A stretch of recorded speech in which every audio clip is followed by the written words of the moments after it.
Welcome into another edition of the GigEm247 Sports Podcast. I am Andrew Hattersley, joined by Carter Karels, and we are also joined by John Whittle as A&M puts LSU at least in the rearview mirror a little bit and turns their focus towards a really tough road game at South Carolina this upcoming weekend, another night game. So John, thanks so much for joining us to kind of preview this game. What South Carolina is obviously coming off a bye week. What did they kind of work on during the bye week, and how was it kind of beneficial for them? Yeah, I mean, there's still a ton of questions on South Carolina offensively. You know, it hadn't been a great year on that side of the football, but part of that was to be expected with so many guys who were in their first year in their program, first year as starters. Lenore Sellers, a quarterback, is a redshirt freshman, and there's been some expectation that it's going to take a little while to grow. Sitting here 7 games into the season, I don't know if they're quite satisfied with where they are. Shouldn't be, but that's kind of the biggest deal is how South Carolina is going to be able to grow from an offensive standpoint. And obviously this is bye week number 2 for the Gamecocks, and did not perform well from that standpoint after the first bye week. Didn't score a touchdown against Ole Miss after the first bye week, but Lenore Sellers had been hurt and didn't practice at all. So this bye week's been a little bit different. They've been a little bit healthier. They've got some better ideas. I feel like in terms of which way to go and how to go from here. So just getting on track offensively is probably the biggest deal for the Gamecocks right now. John, South Carolina could easily be 6-1 right now. Obviously took LSU and Alabama to the wire. That Alabama game was pretty crazy with the onside kick and all that. And just curious maybe what has made them kind of elevate their game when the competition gets better, and what maybe makes them a dangerous team. Obviously, their defense factors into that, but what all kind of contributes to why they're kind of a dangerous team? Yeah, I mean, if you look at South Carolina's 2 losses, those have been some really entertaining games. If South Carolina were a little bit more of a brand name school, perhaps, I mean, those games have gotten a little bit more attention, because, I mean, those have had to have been 2 of the more exciting games in college football this year. But to your question, I think a big part of it is the fact that this South Carolina team, and really under Shane Beamer, but specifically this South Carolina team, they typically fight really hard, and they believe in themselves. They have some confidence about them. So I don't feel like they go into games particularly intimidated. They go into games looking to seize an opportunity. Sometimes it's worked out okay, sometimes it hadn't, but they've been really competitive. For the most part. I mean, obviously that Ole Miss game was an outlier. Things just did not go well at all. But they went into Alabama thinking that they could win that game. I mean, they brought in LSU thinking that they were going to win that game, and they were really competitive. But as you mentioned, when you have a defense that plays as well as South Carolina's does, and can create the pressure on the quarterback that they have and force the turnovers that they have, that's going to keep you in basically every ball game. And that's what's been the biggest trademark of South Carolina's team this year, and why they've been able to be so competitive is they just do so well on that side of the ball. They make big plays and big moments, and it's been kind of a treat to watch for us around here, because South Carolina has not done some of those things particularly well over the years. They have forced turnovers, but they haven't been able to get after quarterbacks. They haven't necessarily been able to stop the run particularly well. It's been a lot of fun to watch around here to have a defense that plays the way this one does. John, just following up on that defense, which has obviously been fantastic this year. What can you tell us about Kyle Canard in particular? Well, I mean, there are several things about Kyle Canard that stick out. He's leading the SEC in quarterback sacks at 8.5, and really should be 9.5. Shane Beamer had a bit of a brain fart against Ole Miss and accepted a holding penalty on a quarterback sack, made it 1st and 20 instead of 2nd and 18. Now to Shane Beamer's defense a little bit. Nussmeier had gotten away from the first attempted sack, and he thought it was going to be 2nd and 12, and it was going to be 2nd and 18, and anyway, so he should have 9.5 sacks in 7 games. But but the thing about Canard is not only has he been great against the pass, he's also really good against the run. So many times you see these guys just pin their ears back and get themselves out of position in the run game or get abused in the run game. That's not Canard. He's about as good in the run defensive aspect as he is at getting after the quarterback. So big, strong, powerful old guy who has really come on. He's a first-year transfer from Georgia Tech and had a nice career there, but I mean, nothing like what we're seeing here from him this year. So South Carolina has been. I think he's been taught well by Sterling Lucas. I also think he's been benefiting from having some good defensive line play around him. Dylan Stewart on the opposite edge is incredible, and the interior guys they've been really good too. So it's been. I give a lot of credit to Kyle Canard, but he's had some help as well. John, A&M enters this game. We don't really know who the quarterback's going to be. It's been a wild ride this season with Wigman and Reed and back and forth. And based off what we heard from Elko, he seemed to like he didn't obviously want to tell us who they're starting, but he also didn't want to say if both quarterbacks could play. And I think that could definitely be possible that both of those guys play. I'm curious.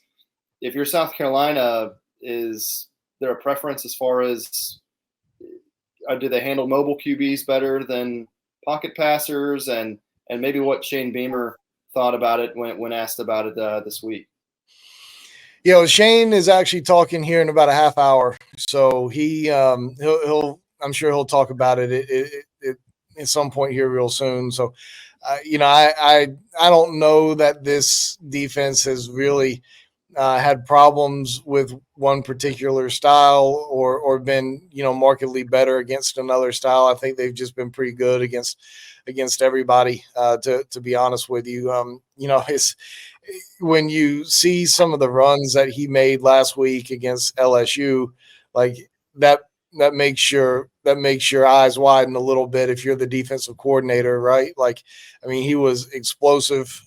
He was fast. Like those are game changing. I mean, you can be a great defense and, one guy makes one false step and, it's a huge play.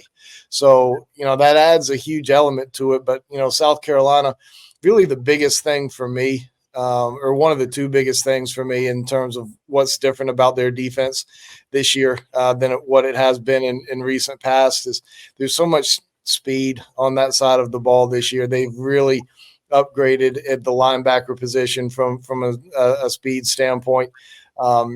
They're just it's a much more athletic defense. So, they've been able maybe to handle those mobile guys a little bit better than in years past. But, I don't know if South Carolina would really have a preference. I mean, at some point, like at this point in the season, you've played against every style of quarterback, right? Like in South Carolina has so far this year, and they've had pretty good success. So I don't know if there's anything necessarily that makes them want one or the other, but I'm sure they'll prepare for both. And like I said, at this point of the year, you've played against them all anyway. So I don't think a style is going to affect the game plan too much.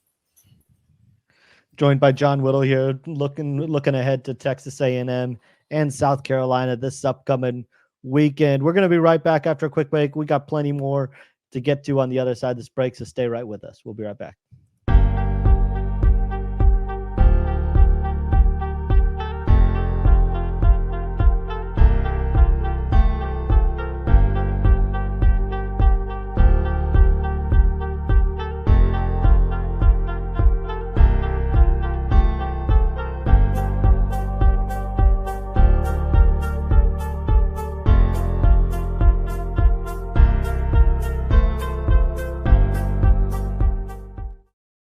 Welcome back into the GigEm247 Sports Podcast. John, picking up kind of on the offensive side of the ball for South Carolina. You mentioned Lenore Sellers a little bit earlier. What are some of the things that he has done well? Obviously, there's things as a young player he's still got to improve. But what have you liked about what you've seen from him, and who are maybe some of the wide receivers that A&M fans need to know about? Yeah, with Lenoris, he's a redshirt freshman. There's been some good, there's been some bad, but he's got a tremendous skill set. He's one of the most powerful guys on the team from a strength standpoint. So he's not easy to bring down. He's also one of the fastest guys on the team. So he's got a nice combination of size and speed there. He throws a pretty deep ball. And has some poise in the pocket, but his poise can sometimes cause him to hold on to the ball a little bit too long. He also doesn't protect the football really well from a holding on to it standpoint. He doesn't make a whole lot of turnover worthy throws, but he sure has fumbled the ball a lot. So he's been a little bit turnover prone in general, which I think you can. I think you see it more commonly with throws in young quarterbacks, but that hasn't really been it necessarily. It's been more just in general ball security. So, there's a lot of good about him. He's from a wide receiver standpoint, and it'd probably be a little bit more helpful for Lenoris if he had some wide receivers around him who maybe a little bit better. If we're just going to be flat out about it. South Carolina really, when you look at their group of wide receivers, they're a whole bunch of new guys. I mean, they're not necessarily young, but they're new. I mean, Nick Harbor is back, but he spent most of the summer with track and all of spring with track. Jared Brown, he should be back this week. He's a transfer. Those are top two on the depth chart at one spot. Mazio Bennett, true freshman. Gage Larvadane, Vandrevis Jacobs, those are both incoming transfers. You just have a whole bunch of guys at wide receiver who, we knew there were going to be some growing pains in the offense coming into this thing initially because so many new guys and new starting quarterback. But, those guys have only been okay. And, I think that they have gotten a little bit better. Mazio Bennett is certainly someone who I think is going to be really, really good here in time. Same with Vandrevis Jacobs. I do think the passing game continues to get a little bit better, but they haven't hit on all cylinders yet at this point. So John, offensive line been an issue for South Carolina, to say the least, multiple seasons, right? But in this season in particular, what do you think's gone wrong there? And going up against this A&M front, where do you think A&M maybe could have the most success if there's a particular player who struggled or a side of the line that might be weaker than the other side? Yeah, it's a good question. And, the problems are different, across the five positions. You're starting a true freshman left tackle who is going to be a phenomenal player. He's a true freshman left tackle. He has moments where, he just has some moments like he's going to be really good and has been good at times, but that's just part of it. But the rest of the guys have been are pretty old and have been around for a while, at least in college football. Now you're starting two guards who are both transfers in first year in the program. But they've played a lot of snaps in college football. You're starting a center who has played, I think, started games at every position on the offensive line for the Gamecocks over the course of his career. He's given up some sacks this year, and he's done okay, but he's just done okay. And right tackle is probably the spot that's been the toughest for the Gamecocks this year. There could be a new starter this week.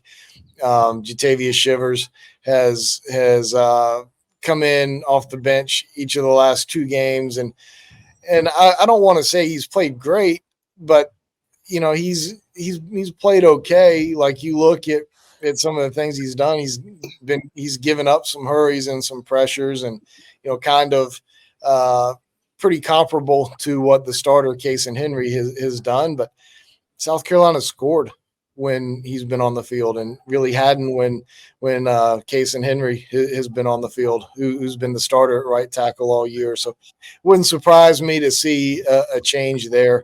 But is to me, it just seems like most of those guys from an athleticism standpoint just aren't really where you want them to be.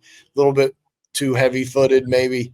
So it just hasn't been a great year. Now, it's as bad as it sounds like it's an improvement from last year, but it's still not where it needs to be a consistently even mid-pack offensive line in the league. I mean, they're down near the bottom in basically every category, and it's been a struggle for much of this season. John, just looking at obviously this trip to South Carolina for A&M, obviously 2 years ago when they played there, Xavier Legette kind of takes the opening kickoff back and kind of takes the lid off the stadium for the rest of the night. What do you expect? What do you expect this environment to be like this weekend? And do you expect it to be comparable to kind of the environment that night, and what are you kind of expecting this weekend? Yeah, I mean, it'll be another sellout. It's South Carolina's first or really only real night game this year. I guess Akron was a night game as well, but this is kind of this is the one that South Carolina fans have been waiting for. Now, that being said, there have been a lot of instances, and this week being one of them, where like everything's set up for a great win and a big time like program making win, and South Carolina has kind of fallen flat so many times in these instances. And if it happens early in this game, like that energy can go from 100 down to nothing. I don't think that it will necessarily. I do think this fan base will be revved up and ready to go. But it's certainly some good things need to happen for the Gamecocks early. They've seen so many times in recent years where a game like this and then they just come out a little bit flat and things become a little bit flat. But I don't know that. I don't anticipate that happening this week from a crowd standpoint. I think they'll be geared up and ready to roll. John, I look at this matchup and it seems like it could be low scoring just with South Carolina's defense and A&M. While we saw them kind of light it up in the second half for Celsius, their offense has been a question. And I think with their quarterback situation, we'll see how that plays out. And then you just talked about South Carolina's O-line versus A&M's D-line. So you feel like it could be kind of a low-scoring game? And then for South Carolina, what do they need to do, you think, just kind of their keys to winning it? Yeah, absolutely. I think it can be a low-scoring game. And South Carolina wants to be a running team. And, with Raheem Sanders there and Lenore Sellers being as good as he is in the ground game, he had a little bit of a ankle injury, and that kind of slowed him down for a little bit. But at this point, he should be ready to rock and roll with however much they want to run him. They were running him a lot early in the season, and then stopped for not stopped totally, but really calmed that number down a little bit. So it wouldn't surprise me a bit for this to be a low scoring game, and I don't want to say South Carolina to melt the clock, but South Carolina really wants to run the football, and that's going to lend itself to lower scoring in general too. So between these two defenses and what I think South Carolina is going to want to do, and potentially Texas A&M as well, depending on where they want to go at quarterback, I certainly could see the under being the play here. John, great stuff. Thank you so much for joining us, and to everyone watching, thanks for tuning in. Be sure to hit that like and subscribe button to stay up to date on all the latest Texas A&M news, and we'll be back obviously next week to break down the bye week as Texas A&M heads into a pivotal stretch here down the stretch of the year in a playoff conversation, in a college football, in a SEC title race. And this weekend is certainly a big one. John, thanks again for joining us. Absolutely. Appreciate you guys having me.